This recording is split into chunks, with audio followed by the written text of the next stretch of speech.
کہتے ہیں کہ ایک کوا تھا، وہ بڑے خوش تھا ایک جنگل میں جہاں طرح طرح کے پھل تھے، ٹھنڈی ہوائیں تھی، خوب گھاس تھا، پھلدار درخت تھے۔ وہاں رہتا تھا، دن بھر کھاتا پیتا مست اپنی آواز میں گاتا اور رات کو کسی بھی درخت میں جا کر سو جاتا۔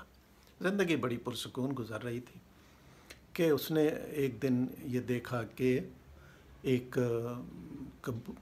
کبوتر ہے جو بہت سفید ہے، وائٹ ہے۔ اس کو دیکھ کر اس نے کہا بھئی یہ تو مجھ سے بہتر ہے۔ وہ اس کے پاس گیا اور کبوتر سے کہا تم تو بڑے خوش ہو گئے، تم سفید ہو اور زندگی بڑی اچھی گزر رہی ہوگی۔ اس نے کہا ہاں، کچھ پہلے تک میں بھی یہی سمجھتا تھا، میں اپنے آپ کو خوش نصیب بھی سمجھتا تھا اور زندگی بڑی پرسکون گزر رہی تھی کہ اچانک میں نے دیکھا کہ طوطے کو دیکھا اور پھر میں نے کہا مزے تو اس کے ہیں، زندگی تو اس کی بہترین گزر رہی ہے۔ اس کے دو رنگ ہیں، دو طرح کے رنگ ہیں۔ تو میں طوطے کے پاس گیا اور اس سے کہا کہ بھائی تم تو بڑے خوش ہو گئے، دو رنگ ہیں تمہارے پاس، پرسکون لائف ہو گئی، مزے ہیں تمہارے۔ اس نے کہا میں بھی یہی سمجھتا تھا، لیکن میں نے جب مور کو دیکھا تو مجھے خیال ہوا کہ نہیں، میں خوش نصیب نہیں، یہ خوش نصیب ہے۔ کوا اڑتا اڑتا مور کے پاس گیا۔ مور چڑیا گھر میں پنجرے میں بند تھا، لوگوں کا دیکھنے کے لیے تانتا بندھا ہوا تھا، بچے اس سے اٹکیلیاں کر رہے تھے۔ کوا انتظار کرتا رہا، جب سب لوگ چلے گئے تو کوا اس مور کے پنجرے کے پاس گیا اور اس نے کہا بھائی مور، تم کتنے خوش نصیب ہو، کتنے کلر ہیں تمہارے اور زندگی بڑی اچھی ہوگی اور خوشی خوشی گزار رہے ہوگے۔ اس نے کہا کچھ عرصے پہلے تک میرا بھی یہی خیال تھا، میں اپنے آپ کو بڑا خوش نصیب سمجھتا تھا، لیکن اسی خوش نصیبی، اسی خوش رنگی کی بنیاد پر میں یہاں پنجرے میں قید ہوں۔ وہ کہتے ہیں کوے کو مزید اس نے یہ بتایا کہ میں نے غور کیا، میں نے سوچا کہ میں دیکھوں کہ یہاں کون سا ایسا پرندہ ہے جو قید نہیں ہے، تو میں نے دیکھا کہ یہاں کوا قید نہیں ہے۔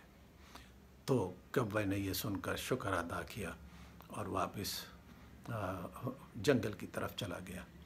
ہم میں اکثر لوگ اس کوے کے موافق ہیں، ہمارے پاس جو کچھ ہے ہم اس پہ شکر گزاری نہیں کرتے، محنت نہیں کرتے، بلکہ ہم دوسروں کی طرف دیکھ کر ان جیسا بننے کی، چیزیں ہونے کی، آسائشات ہونے کی خواہش کرتے ہیں کہ ہمارے پاس بھی ایسی گاڑیاں ہوں، بنگلہ ہو، رکھ رکھاؤ ہو، آگے پیچھے ملازم ہوں، بچے بڑے اچھے اسکولوں میں جا رہے ہوں، اس طرح کی خواہشات رکھتے ہیں۔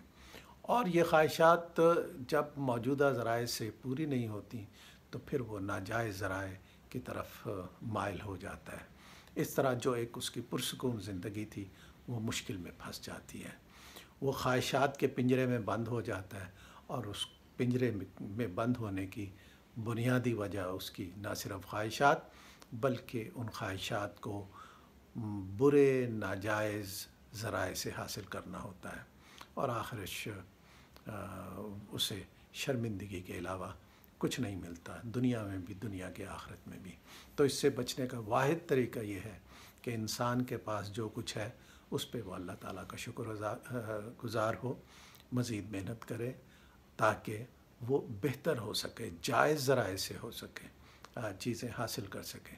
کبھی دوسرے کی طرف دیکھ کر اس جیسی چیزوں کی تمنائیں نہ کرے۔